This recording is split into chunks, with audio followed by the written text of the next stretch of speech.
Sa darating na Hulyo 2025, magkakaroon ng isang mahalagang update na tiyak ay magpapalakas sa ating mga senior citizens kung ikaw ay isang SSD pensioner o may kamag-anak na tumatanggap ng social pension. Ito na ang oras na maghanda at alamin ang mga detalye ng payout schedule na ito. Isa sa pinakamahalagang bagay na kailangan mong malaman ay ang mga lugar na makikinabang sa payout na ito, pero huwag magpahuli. Kung hindi mo pa alam kung ang iyong bayan o lungsod ay kasama, baka mawalan ka ng pagkakataon na makuha ang iyong benepisyo sa tamang oras. Kaya kung naghahanap ka ng tamang impormasyon at ayaw mong maligaw sa mga balita at peking impormasyon na kumakalat online, narito kami upang magbigay ng isang klarong gabay, pero hindi ito basta-basta anunsyo.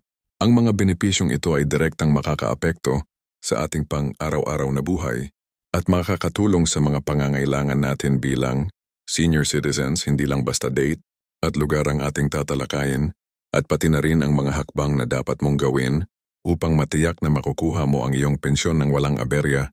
Kasama na rito ang mga dokumento na kailangan at kung paano i-verify kung ikaw ay nakatanggap na ng tamang impormasyon mula sa kung ikaw ay naghahanap ng totoong updates at hindi na ang mga walang kapararakang chismis. Siguradong ang video na ito ay para sa iyo. Manatiling nakatutok at tatalakayin natin ang mga kritikal na detalye na magbibigay daan sa iyo para makuha ang iyong benepisyo sa tamang panahon at hindi magkaproblema. Magandang araw muli sa ating mga minamahal na senior citizens at death pensioners.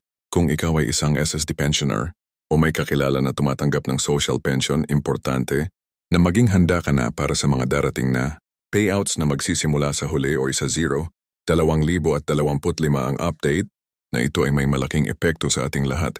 Kaya't huwag nating palampasin ang mga impormasyong ibabahagi natin sa video na ito. Ang pagkakaroon ng tamang kaalaman ay magbibigay sa iyo ng kapayapaan ng isip at makakatulong sa pag-aasikaso ng iyong mga benepisyo.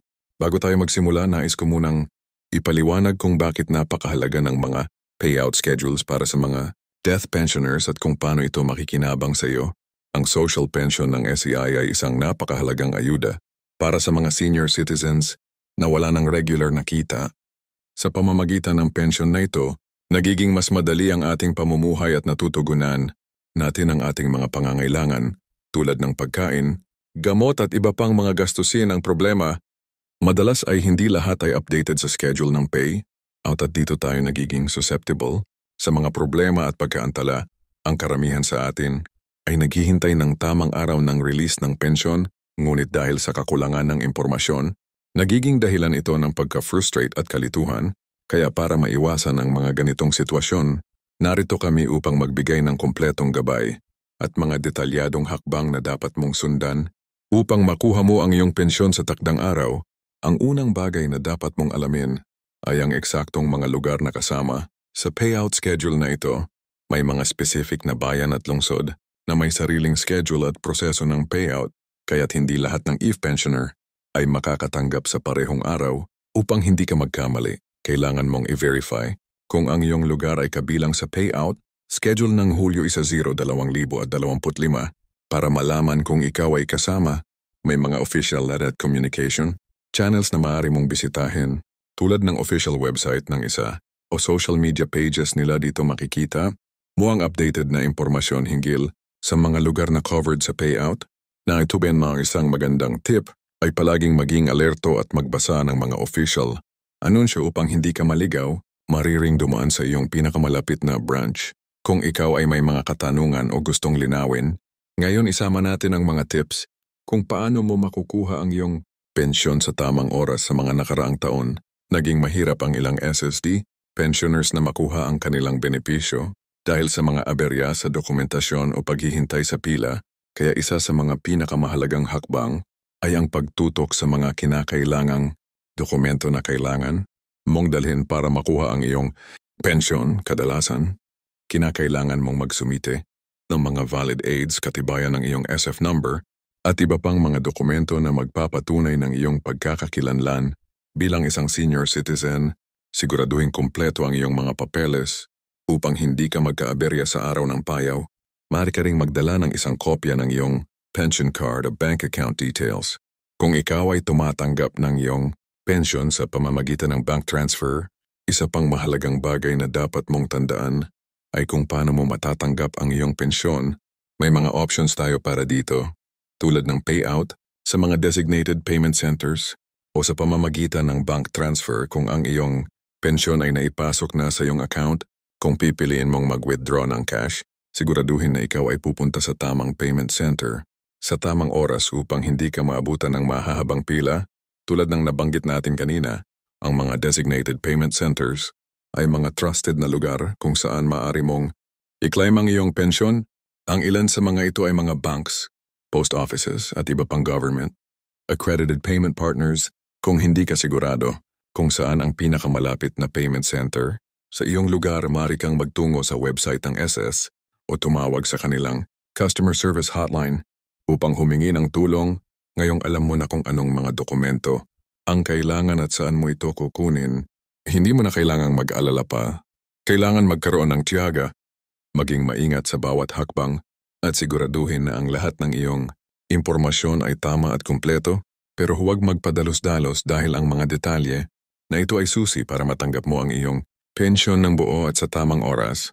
Dahil sa mga pagbabago at update, marami sa atin ang nagtatanong kung may mga pagbabago rin ba sa halaga ng pensyon. Sa ngayon, ang halaga ng social pension ay patuloy na ina-adjust ng SFO upang mas mapabuti ang kalidad ng buhay ng mga senior citizens. Ipinagpapasalamat natin na ang mga SF updates ay nagpapakita ng kanilang commitment sa pagpapabuti ng ating mga benepisyo. Ngunit may mga pagkakataon na ang ilang SS pensioners ay nagiging disorientado dahil sa mga pagbabago sa proseso o schedule. Kaya't narito kami upang tiyakin na ikaw ay maayos na makakakuha ng iyong pensyon. Kung may mga katanungan ka pa o may mga problema na nais mong i-clarify, ang pinakamagandang gawin ay direktang makipag-ugnayan sa SS para sa mga tamang impormasyon.